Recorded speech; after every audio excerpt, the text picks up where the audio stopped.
Hello everyone, welcome to the mobile arena. Today I'll be doing an app review and comparison of the latest, most popular application, YouTube, for Android and iOS. As you can see here, we have a special guest with us today, the HTC ONE, HTC's flagship phone with a 4.7 LCD screen and 1080p display and so forth. I'll be comparing how two of them work in their own OS, and you'll be able to see the differences. Right off the bat, you can see that the YouTube application for iOS has an inverted backdrop.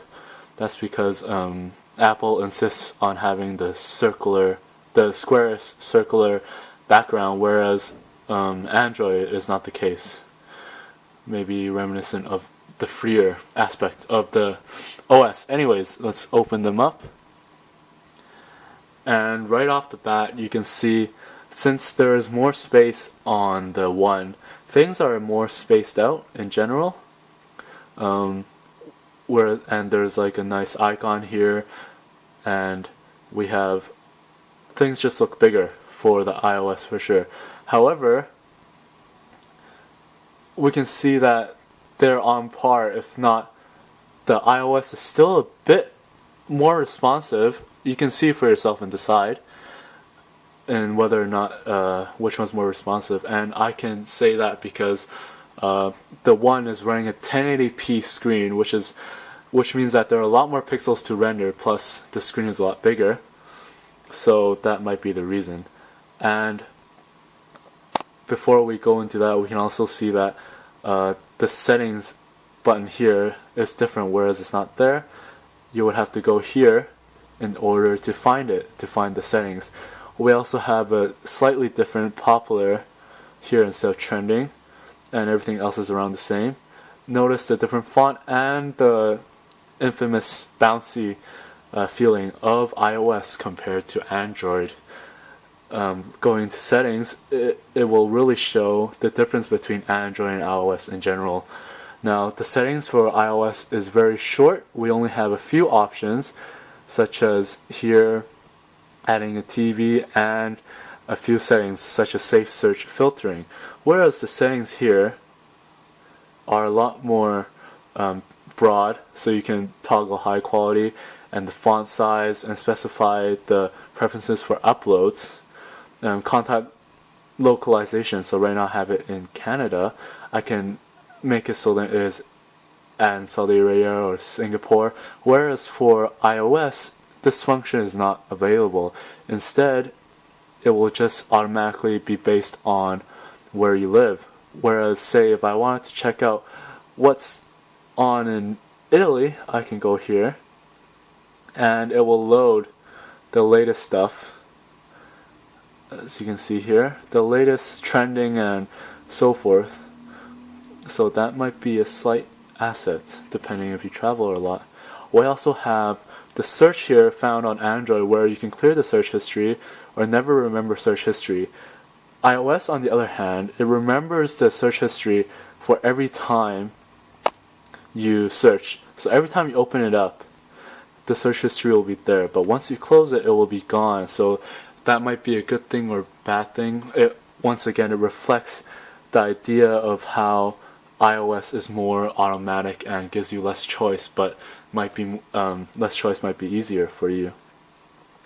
We also have preloading, which again, more functionality on the Android, and you can preload subscriptions or watch later. You can enable it so you can watch them on slow networks. I actually find this to be very useful, especially since I don't use data and I rely on Wi-Fi, and it would be nice if I could have this function. So that is another function that is lacking on the iOS. Keep this in mind that both of them are running the latest version of YouTube. Now, another thing I would like to note is that once going into settings for HTC and in fact any Android device, since they have the signature back button, I can just go back here and I'll be back to my site here.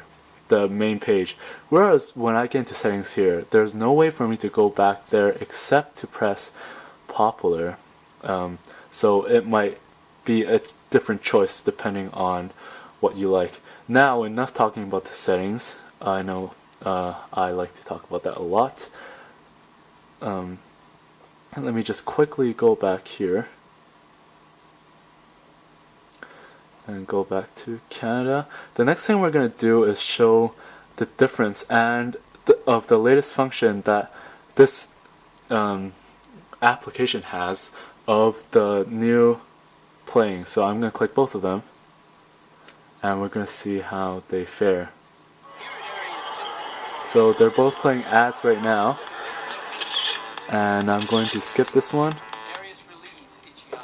and pause it. While we do this, we can see again the slight, very little difference. The main difference here is the fact that they are actually, the screen is bigger, so you get a lot more screen space and you can see a lot more. Also, the comments are a lot more easily read. You can see that things are a lot clearer, and I know I might be stating the obvious, but that's what you get when you have a 4-inch versus a 4.7-inch screen. And because that there's less screen space, I think Apple really cleverly used some color differentiation for us, so when we're looking further away from the screen, we don't have a problem with not being able to read. Now let's play both of them. Another thing to note is the subtle difference where the play button is not found there but in the center. Be honest, a lot of us So let's wait for this one to load. Okay, here we are. Now the same thing we have is that we can both open it like this and we can watch it. But another thing is that the newest function for this, here we are, is the new zoom to minimize function, where you can watch it on the end and still be able to browse and look for other videos smoothly. Now this is probably the biggest jump that we have for iOS and for Android, so for the YouTube application in general. So when you are watching and you want to watch something else, then you can keep this playing in the background and you can look for your next video. Now I think this function is suited pretty well for the media nowadays, since we're very anxious and we always want to keep watching and look for more things. So this is probably the latest function that has become very popular. More differences between the applications is, once again, Android has more choices for HD, whether you want HD or not, or you want captions, whereas here that option is non-existent. And instead, when iOS knows that you're running on a slow network, it will automatically change it to 240p or maybe 480p, and it will do the thing for you. So less choice in general.